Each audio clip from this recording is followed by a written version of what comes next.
Ya. Apapun yang dia bicarakan di dalam YouTube itu adalah produk PES gitu loh. Kalau saya lihat ini memang udah jadi target lah. Ya kalau saya lihat terlalu dipaksakan gitu loh.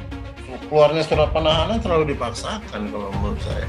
Walaupun memang kita sudah tahu lah bakal ditahan. Sebelum datang itu Pak Edi sudah tahu bakal ditahan. Kami tidak ada pernah bicara masyarakat Dayak kok, nggak ada. Pak Edi nggak pernah nyinggung-nyinggung masyarakat Dayak kok di situ. Hanya tempat jin buang anak aja. Itu aja. Yang ribut kan sekarang masyarakat Dayaknya yang ribut. Tolong jangan sampai ada dalih atau kilah yang sehingga nanti bisa merusak lagi suasana kebatinan seolah tidak menghargai hukum adat segala macam. Kami tidak berbicara yang ingin memaksakan diri. Kami hanya ingin menyampaikan Pak Edi Mulyadi, kami ingin lihat ketulusannya, itikat baiknya. Ngancam lah, bahasa ngancam-ngancam apa? Ya, tidak ada kita mengancam Pak ya. Saya hanya mengingatkan saja. Nggak bagus tuh Mas. Ya, kita hanya mengingatkan. Baik aja. Apalagi namanya Rana Sution Pamka. Kok nggak orang Iya. Dayak? Nah itu cuma Woi, Bapak belum tahu. Datang Bapak. Datang sama saya.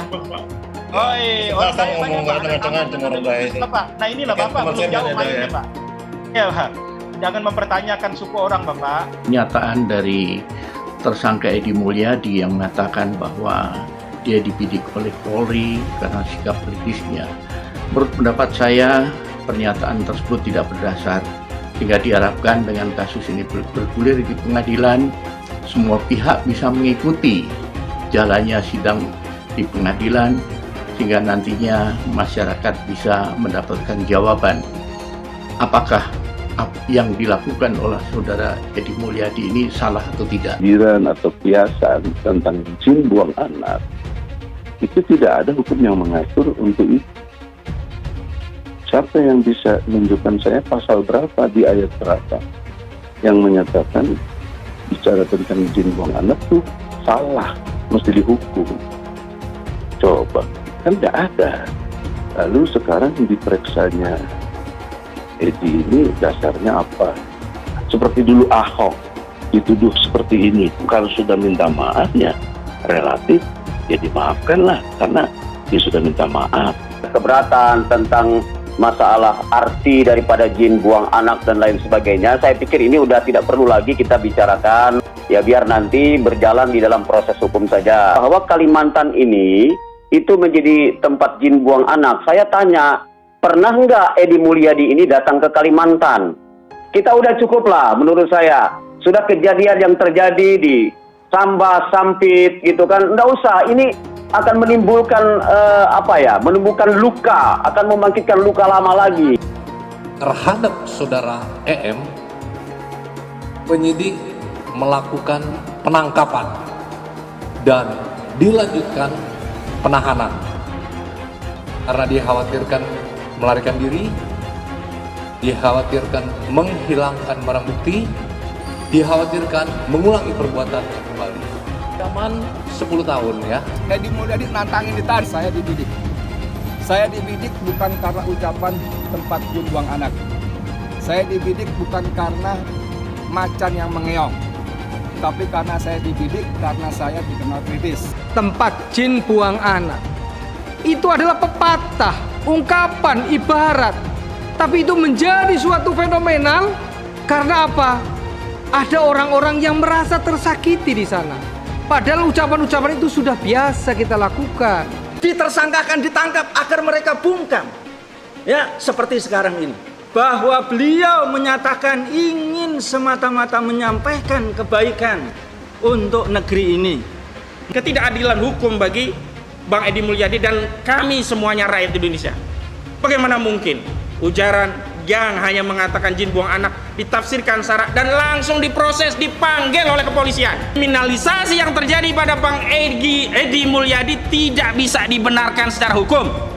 Jangan hanya melihat ujaran-ujaran yang nggak penting tentang jin buang anak dan sebagainya, dikaitkan lagi dengan macan jadi kucing, gak nyambung. Sampaikan kepada Edi Mulyadi bahwa monyet genderuwo kuntilanak yang dikatakan beliau sekarang ada di Jakarta untuk mencari beliau. Yang dikatakan kuntilanak genderuwo sebenarnya adalah Edi Mulyadi itu. Edi Mulyadi CS menghina kami, tempat kami sebagai tempat pembuangan anak jin. Kepada kamu Edi Mulyadi, kami sekarang ada di Jakarta.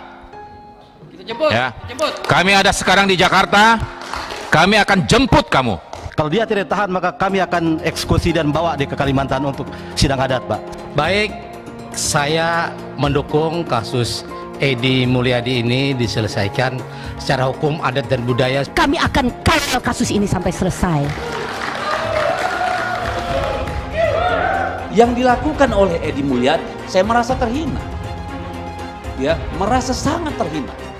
Karena dia menganalogikan ya Kalimantan itu sebagai daerah tempat jin buang anak, tempat yang sangat terpencil, hantu belau, genderuwo yang ada di sana. Hei Bung, Kalimantan itu ya sejarahnya bisa dirunut sampai 8.000 tahun sebelum Masehi. Lalu kenapa Edi Mulyadi dan teman-temannya mengatakan bahwa itu tempatnya segala genderuwo, ya kuntilanak dan monyet, yang hanya layak ditinggalin monyet. Jadi jangan dikira hanya bilang maaf dan it's okay, lalu cari pembenaran. Ah, maksud gua kan begini, nenek lo. Itu maksud lo, jangan paksa gua ke dalam alam pikiranmu. Ibu kota itu akan diisi oleh siapa? Gitu ya. Siapa yang mau beli? Apakah Gondoruo atau kuntilanak, tempat jin buang anak, itu maksudnya adalah kira-kira begitu.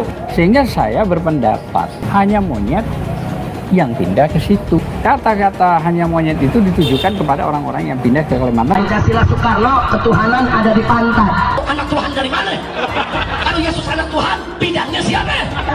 Besok di seluruh wilayah Indonesia kami katakan bahwa karena di salib itu ada jin kafir. Karena di salib itu ada jin kafir. Karena di salib itu ada jin kafir. Haleluya. Kepalanya ke kiri apa ke kanan? Kepalanya ke kiri apa ke kanan?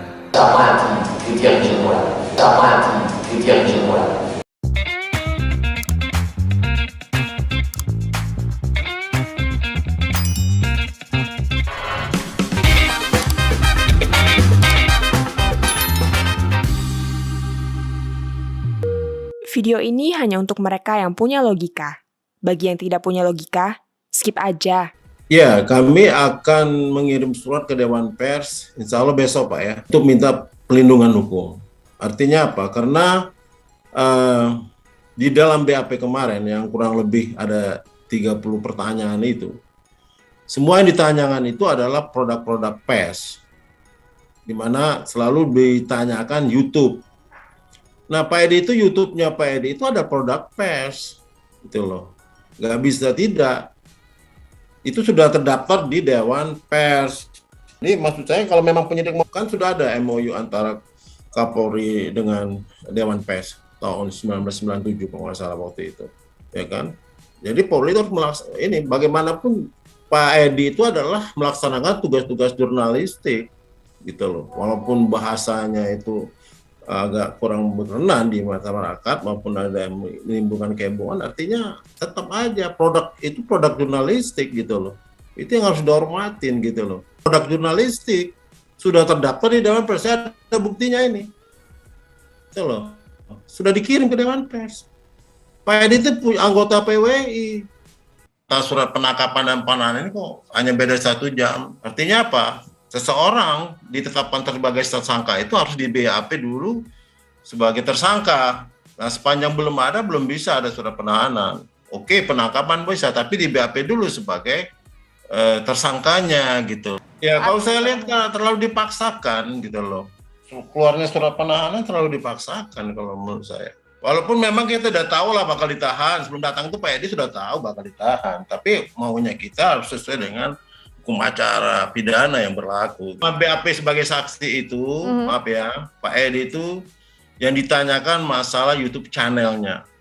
YouTube channelnya itu adalah produk pers. Perlu saya jelaskan. Karena sudah didaftarkan oleh VT Forum Adil Mandiri ke Dewan Pers.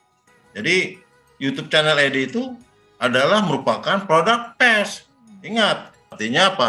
Setiap insan pers yang terlibat di dalam perkara pers harus dibawa ke Dewan Pers dulu, baru bisa. Harus ada rekomendasi Dewan Pers. Sekarang kami kemarin sudah tanyakan, sudah ada belum rekomendasi Dewan Pers? Belum ada. Surat ke Dewan Persnya sudah ada.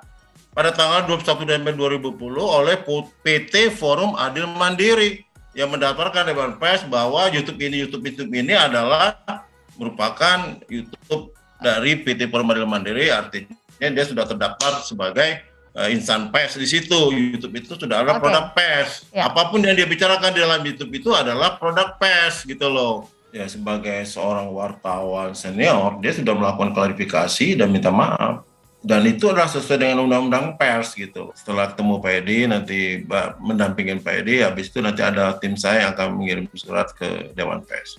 Kami tidak ada pernah bicara masyarakat Dayak kok, nggak ada. Pak Edi nggak pernah nyinggung-nyinggung masyarakat Dayak kok di situ.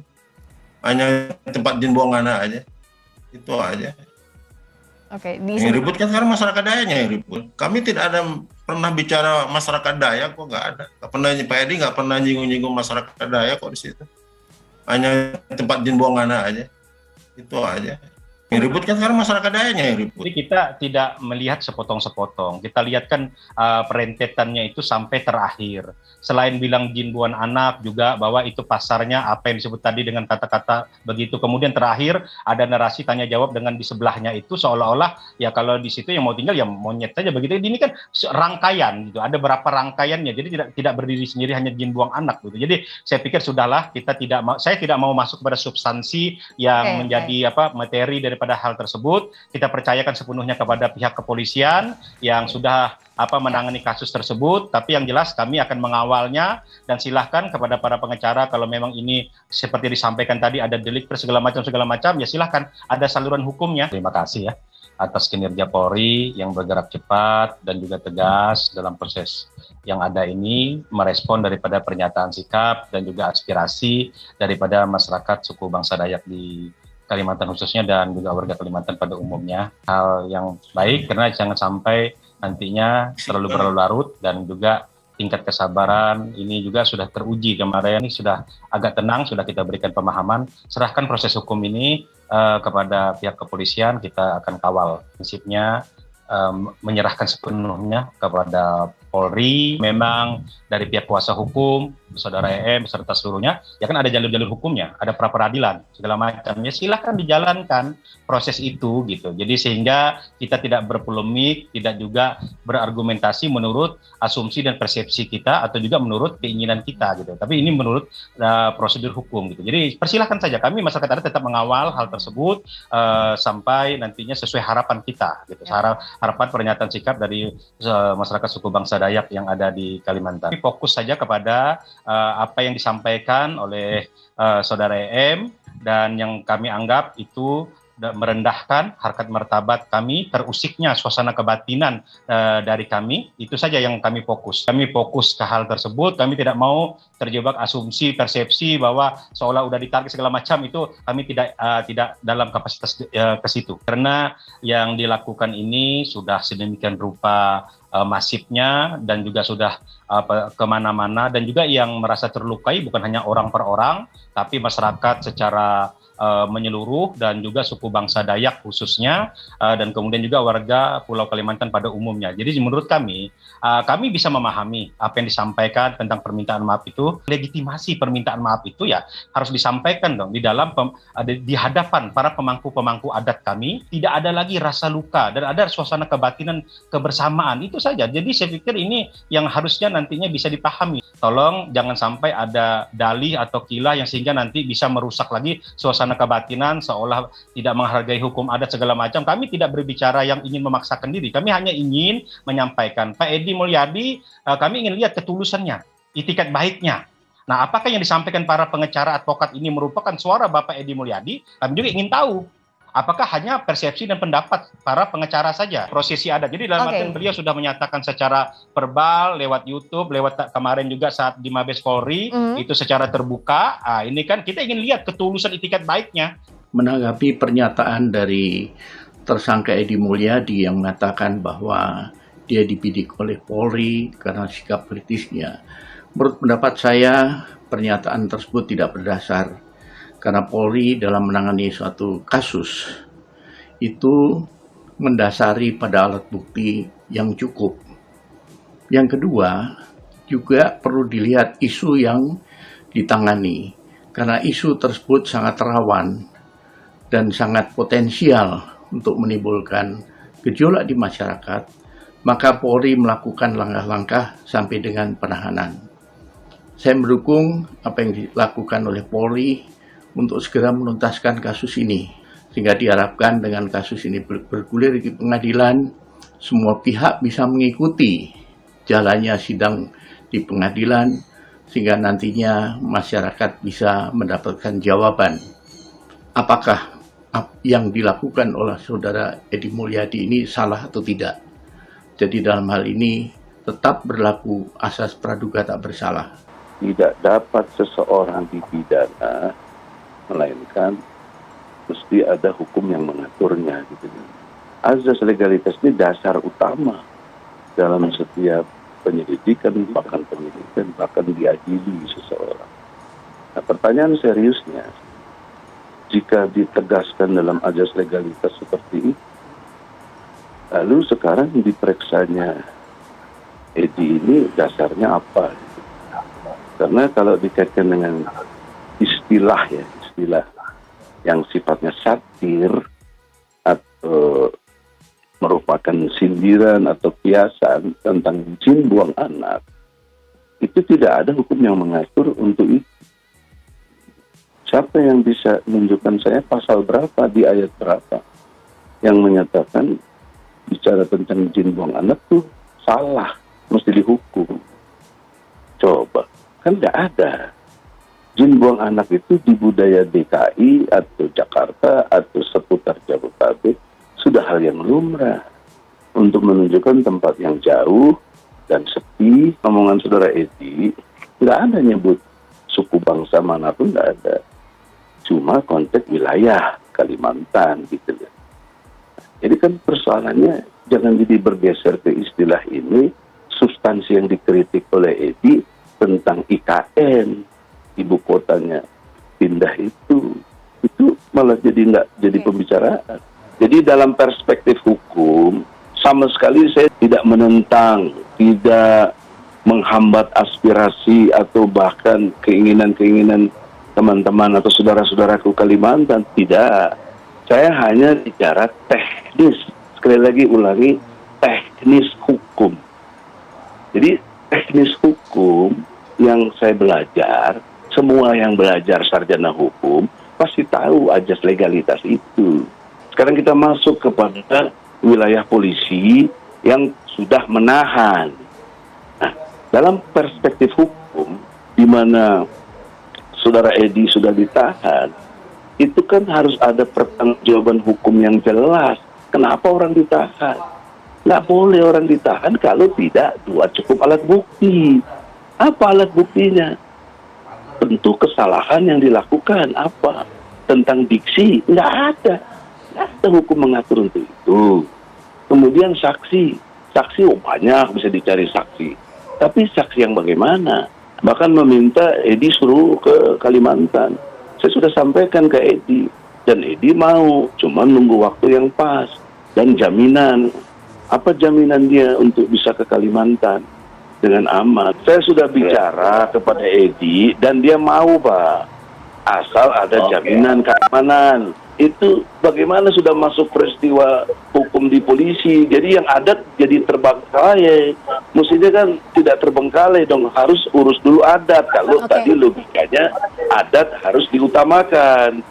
Nah, tapi dengan udah masuk ditahan, ini menimbulkan luka kepada Edi dan keluarga dan teman-teman dong. Untuk datang Edi dan saya sudah sampaikan. Dan Edinya juga udah bersedia. Tapi keburu datang panggilan polisi. Saya bilang sudah jalani aja, itu hukum.